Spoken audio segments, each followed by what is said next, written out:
അടിക്കാൻ തോന്നി അടിക്കണം എന്നുള്ള ലാലേട്ടന്റെ ഭാഗത്തു നിന്നുള്ള ഒരു വാക്ക് അത് നമുക്കറിയാം. ബിഗ് ബോസിന്റെ ഉള്ളില് ഫിസിക്കൽ അസോൾട്ട് എന്ന് പറഞ്ഞു കഴിഞ്ഞാൽ ചെറിയൊരു സംഭവമല്ല.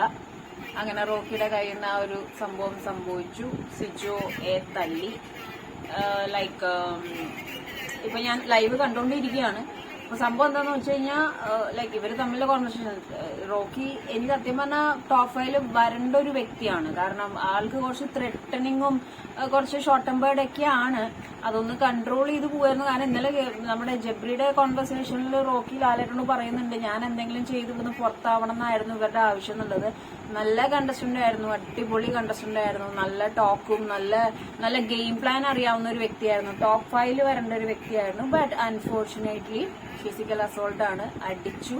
അപ്പോ ഇതിൽ പിന്നെ സിജോയ്ക്ക് കുഴപ്പമൊന്നുമില്ലെങ്കിൽ മാത്രമാണ് അവിടെ നിന്ന് പോകാൻ പറ്റുള്ളൂ. കാരണം നമ്മുടെ സീസൺ 5 കുട്ടി ഫിസിക്കൽ അസോൾട്ടും കാര്യങ്ങളെന്ന് പറഞ്ഞത്. സീസൺ 4 റോബിൻ അങ്ങനെ ഒരു സംഭവം ഉണ്ട്, റോബിൻ ഔട്ടായിട്ടുണ്ട്. പക്ഷെ ഇപ്പം അറിഞ്ഞിരിക്കുന്ന ഒരു ന്യൂസ് എന്താന്ന് വെച്ച് കഴിഞ്ഞിട്ടുണ്ടെങ്കിൽ സിജോയെ റോക്കി തല്ലി, അതുകൊണ്ട് റോക്കി ഔട്ടായി, പുറത്തായി എന്നുള്ളതാണ്. ഫിസിക്കൽ അസോൾട്ട് എന്ന് പറയുന്ന സംഭവം ഓപ്പോസിറ്റിക്കുന്ന ഒരാള് ലൈക്ക് നല്ല രീതിയിൽ ഒരു അടിയാണ് പൊട്ടിയിരിക്കുന്നത്. അപ്പൊ സിജോ അതൊരിക്കലും കോംപ്രമൈസ് ചെയ്യില്ല എന്ന് മാത്രമല്ല, റൂൾസിന് അഗൻസ്റ്റ് ആയിട്ടാണ്. കാരണം ഇപ്പൊ രണ്ടാമത്തെ പ്രാവശ്യമാണ് റോക്കി റൂൾ ബ്രേക്ക് ചെയ്യുന്നത്. ആദ്യൊരു പ്രോപ്പർട്ടി ഡാമേജ്, ഇപ്പം ത്രെട്ടറിങ് കാര്യങ്ങളൊക്കെ അതിന്റെ ഇടയിൽ കൂടെ ഉണ്ടായിരുന്നുണ്ടെങ്കിൽ പോലും ഇപ്പൊ കൈ വെച്ചിരിക്കുകയാണ്. സോ ഇത്തവണ നല്ലൊരു കണ്ടസ്റ്റന്റ്, അടിപൊളി കണ്ടസ്റ്റന്റ് ആയിരുന്നു. ക്ഷമയില്ലായ്മ, എടുത്തുചാട്ടം, കൺട്രോൾ ചെയ്യാൻ പറ്റാത്ത ഒരവസ്ഥ, പെട്ടെന്നുള്ള ഷോർട്ട് ടെമ്പേർഡ് ആളുടെ കയ്യിൽ നിന്ന് പോയതാണ് ആക്ച്വലി സംഭവിച്ചത്. പക്ഷെ ഇതൊന്നും ഒരു ന്യായീകരണമല്ല. Game is game. ആൻഡ് ലൈഫിലും ഇതേപോലെ എടുത്തു ചാടി നമ്മളൊരാളെ ഹേർട്ട് ചെയ്യാനും റിയാക്ട് ചെയ്യാനൊന്നും പാടില്ലാത്തതാണ്.